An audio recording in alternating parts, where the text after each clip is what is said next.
In 1854, the American Civil War began in spirit.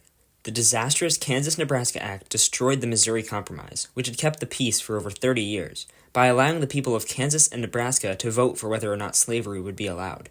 While popular sovereignty is great, both of the new states were clearly above the so-called Missouri Compromise line, which banned slave states north of it. Naturally, many people on both sides migrated there to get their votes in, and violence ensued.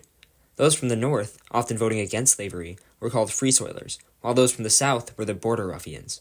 Elections were fraudulent, and many of the thousands of migrants came armed, beginning the period known as Bleeding Kansas. The most famous Free Soiler that traveled to Kansas was John Brown, a devout Christian and abolitionist who had seen the horrific effects of human enslavement as a child and thoroughly believed he was God's soldier against it. In one incident, he and his sons killed 5 pro-slavery men in their sleep with machetes at Potawatomi.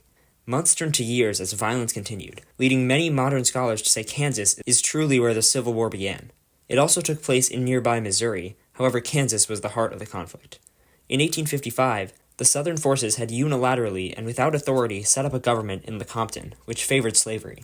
The Northerners decried the effort, calling it bogus, and setting up their own government in Topeka, which was against slavery. Despite the House of Representatives ruling the pro-slavery government as illegal, the Lecompton Constitution was written and approved by President Buchanan in 1857, before being resoundingly shot down by voters. The conflict continued, with the last major violence being in 1858, when Potawatomi was reversed.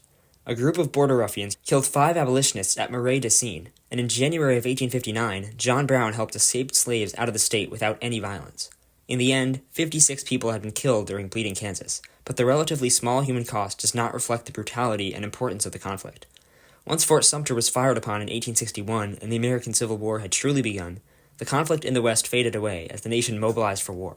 Because of Southern secession, Kansas was admitted as a free state just before the worst conflict in American history, which would quickly overshadow the paltry 56 casualties within the first few months alone.